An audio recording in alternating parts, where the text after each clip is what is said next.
Rızası için sıfırdan büyük tüm bağışlara ihtiyacımız var. Beni görmezden gelmeyin.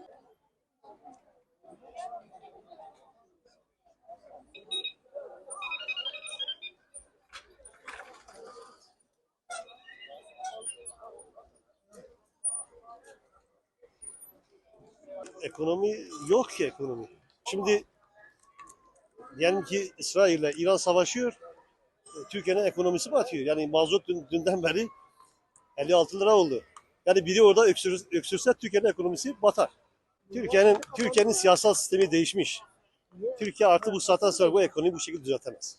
Vallahi ekonomi batmış. Ne olacak? Tek çözüm erken seçim. Vallahi bunlar savaşıyorlar, arada biz yanıyoruz. Evet. Onun Türkiye oluyor. Yazık günah.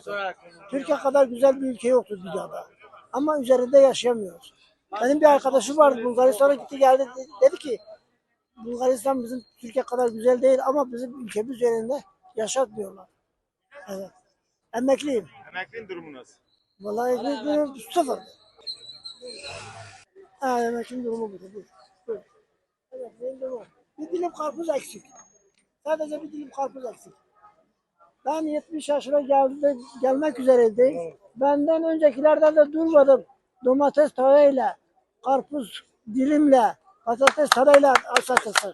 Arkadaş böyle olmaz. Yetti artık. İşler çok kötü. Ekonomi berbat. İnsanlar telefon alamıyor. Ee, Ancak ev geçindirmekle uğraşıyorlar ki onu da yapamıyorlar. Hayırlısı diyelim. Arabalarımızı getirmiyoruz artık. Kapıda düşen satacağız, satamıyoruz. Çok zor şartlar altında yaşamaya çalışıyoruz. Bu son İran-İsrail savaşında nedense çok etkilendik. Bizimle alakası olmadığı halde. Yakıtlar 50 lirayı geçti, dolar uçuyor. Telefonlarda çok ciddi bir maliyet var. Sattığımızı yerine koyamıyoruz. Ha bugün yarın düzelecek ama düzelmiyor. Daha kötü olacak. Ekonomi çok kötü gidiyor. Ne olacak sonumuz? Allah hayretsin diyorum. Ya şöyle düşünüyorum ben. Oradan sonra eğer bizi vurmazsa çok iyi olur diye düşünüyorum. Temennim bu yüzünde. İsrail'de, İran'da savaş oluyor. Biz ekonomik olarak çöküyoruz. Berbat. Ne olacak? Böyle gider. Vahim bir durum yani. Berbat bir durum. Çok çok kötü olur böyle. Giderse insanlar artık ne bileyim durum kötüye gider yani. Arabası olan zaten mümkün değil. Bilemem. Ha geliri çok olan belki. Biliyorsun ülkede iki tabaka insan. Biri çok zengin, biri de çok fakir. O fakir gitti, zengin yine binebilir. Orta sınıf kalmadı. Yok. Öyle sınıf yok.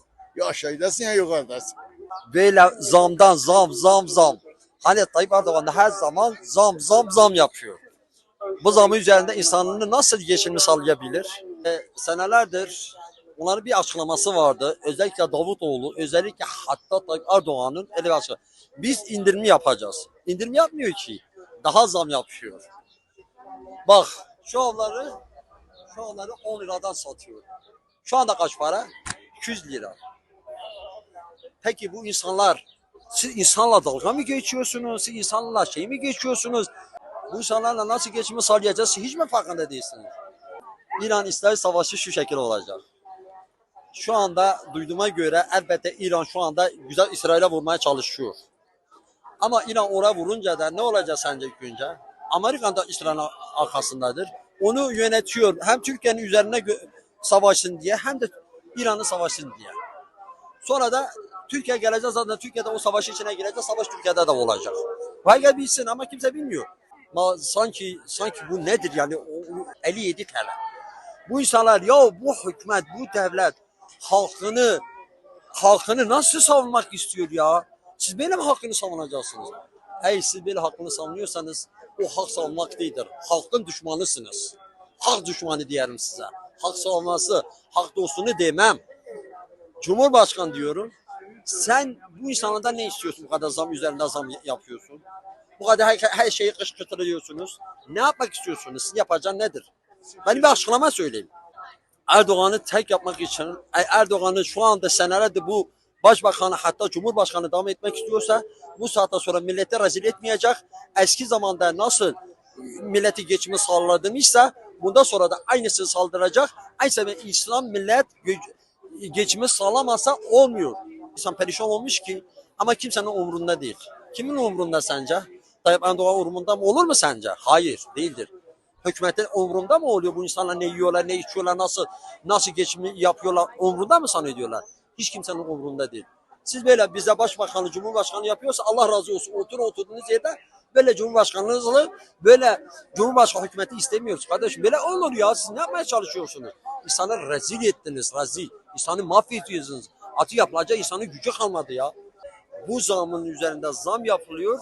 Her şey insanlar belki çoğun insanların evde açtır. Kimin umurunda? Hükümet umurunda var mı? Sayın Cumhurbaşkanı sen umurunda var mı sanıyorsun? Gel dolaş, gel eve git. İnsanların da tebirde olduğunu bir öğren bakayım. Çünkü ben bir şey alamıyorum. Niye alamıyorum?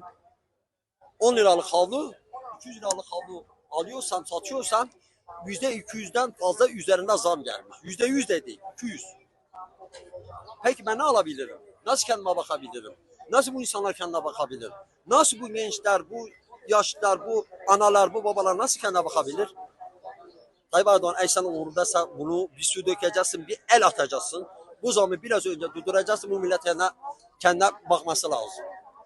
Savaşı bırakacaksın bir kenara. Savaş senin işin değil. Hakkını sen ilk önce halkın üzerine dur. Hakkını yerine getir. Ne savaşa karışıyorsun sen? Gidip İsrail'e, İran'a vurmuşsa bu savaşlarda elbette biz de istemiyoruz. Bu savaşı olmasını istemiyoruz.